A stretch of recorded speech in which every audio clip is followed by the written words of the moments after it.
तो good morning सभी को, राम राम। उम्मीद करते हैं आप लोग स्वस्थ होंगे, मस्त होंगे। तो स्वागत है फिर से आपको एक नए वीडियो में। तो आप लोग सोच रहे होंगे भैया हाथ में लेकर के क्या घूम रहे हैं। तो आज की वीडियो बहुत इंपॉर्टेंट होने वाले हैं। जो भी SSGD के ट्रेनिंग के लिए अभी गए हो, जितने भी पैरामिलिट्री फोर्स हैं हमारे, CISF, CRPF, BSF, पैरामिलिट्री में जो भी आते हैं, SSB हो गया, SSF, तो उनकी सैलरी क्या रहने वाली है उसके ऊपर बात करेंगे। ये मेरी भतीजी अनुष्का को हेलो हाय है। तो आज हम उसके ऊपर बात करेंगे कि आपको ज्वाइनिंग के बाद आपका सैलरी कब से स्टार्ट होगा, और आपको सैलरी 8th पे कमीशन लगने के बाद, और अभी जो पार्लियामेंट में जो हमारा नया बजट आया उसमें 3% जो सेंट्रल गवर्नमेंट एम्प्लॉय है उनका 3% DA बढ़ गया है। तो उसके अकॉर्डिंग सैलरी आपका कितना बनेगा, हटो ना। तो ये बहुत लुचकारी है, बदमाश कहते हैं ना गाँव में, बहुत बदमाश है ये।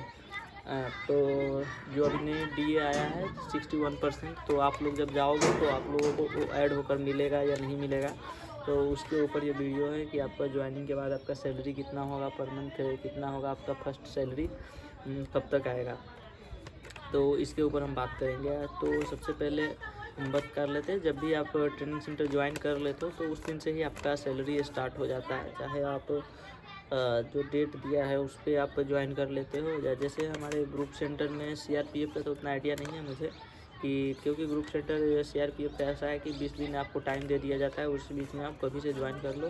तो उसका मुझे आइडिया नहीं है कब से वहाँ का सैलरी स्टार्ट होता है नहीं है। बाकी अदर कोर्स का तो जब आप ज्वाइन करते हो तब से आपका सैलरी स्टार्ट हो जाता है। उम्मीद करते हैं CRPF में भी ऐसा ही हो। तो ये मैं सारा लिख के लाया हूँ कि आपका सैलरी लगभग इस पे कमीशन क्या है नहीं है, लगने के बाद आपका सैलरी यूट्यूबर के मुताबिक 2 गुना हो जाएगा, 2.5 गुना हो जाएगा, लेकिन ऐसा कुछ नहीं है। आपका सैलरी 2 गुना 2.5 गुना कुछ नहीं होने वाला है। जो अभी आपका बात करते हैं सैलरी, आपका जो प्रेजेंट में चल रहा है वही रहेगा। आपका 1.5 साल के बाद यानी 18 महीने के बाद आपका जो 8 पे कमीशन रियल वैल्यू जो है वो आपको पता चलेगा 18 महीने के बाद। वैसे भी ज़्यादा नहीं बढ़ेगा। आपको कांस्टेबल लेवल पे हो तो आपको 7 से 8 हज़ार रुपये की मात्र प्रॉफिट होने वाला है। आप जो सोच रहे हो कि हमारा अभी 35,000 सैलरी है तो 70,000 हो जाएगा, 65,000 हो जाएगा, ऐसा बिल्कुल भी नहीं होगा। फिर बात करते हैं आप जब ट्रेनिंग में रहोगे तो आपको कैसे सैलरी मिलेगा। तो ट्रेनिंग में आप जब रहते हो तो आपको अभी जो नया DA लगा है 61%, तो 61% जो अभी DA हो गया है ना, तो उसके अकॉर्डिंग आपका सैलरी मिलेगा। जो 3% अभी हाइक हुआ है बजट के अनुसार, जो नया बजट आया उसमें जो सेंट्रल गवर्नमेंट के जितने भी एम्प्लॉय हैं, अभी हमारा 58% था, लेकिन अभी जो जनवरी से लागू हो गया 58 से 61 हो गया, यानी कि 3% हाइक आया है। तो 3% में भैया कितने बेसिक पे सैलरी बढ़ जाते हैं, तो वही 600 से 700 के बीच में आपका सैलरी बढ़ करके आएगा। तो भैया टोटल ट्रेनिंग इन हैंड हमें कितना आएगा, ठीक है, और कितने दिनों के बाद आएगा ट्रेनिंग में सैलरी। तो सबसे पहले आपका सैलरी जब आप जाओगे तो कम से कम आपको 45 से 50 दिन लग जाएगा जब फर्स्ट सैलरी आएगा, ठीक है। फर्स्ट सैलरी आने के बाद आपका नेक्स्ट मंथ से एकदम कंटिन्यू पैसे आने लगेंगे। आपका 30-31 की 100% सेंट्रल गवर्नमेंट का यही एक खासियत है कि आपको 30-31 को पैसे मिल जाएंगे। अगर जैसे संडे 31 को पड़ रहा है, शनि 30 को पड़ रहा है, तो आपको 29 को भी सैलरी आ जाता है। ऐसा होता है सेंट्रल गवर्नमेंट पे। तो आपका सैलरी टोटल इन हैंड कितना बनेगा आप पूछोगे भैया ट्रेनिंग टाइम में।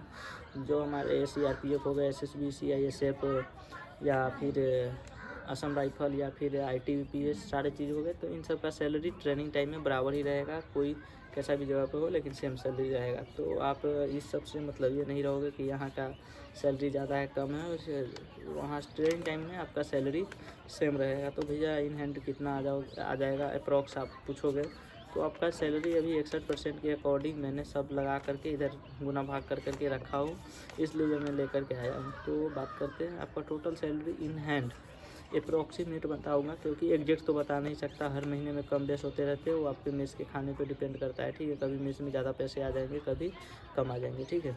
तो इसके अकॉर्डिंग आपका, हम लोग जब थे तो हमारा 33 से लेकर के 36 के बीच में आता था। तो आपका इस बार बढ़ के आएगा, क्योंकि ये क्या बोलते हैं, आपका लगभग 396% बढ़ गया उसका, यानी कि 18 रुपया ऐसे ही बढ़ जाता है। तो आपका कम से कम 35 और 37 के बीच में आपका इन हैंड सैलरी आएगा। बाकी 8 से 9 हज़ार रुपया आपका कटेगा जो NPS के लिए कटता है वो कटता है, बाकी में इसके पैसे आपके कटेंगे, ठीक है। तो वो सब काट करके इन हैंड आपके अकाउंट में 35 से 37 हज़ार रुपये आएंगे।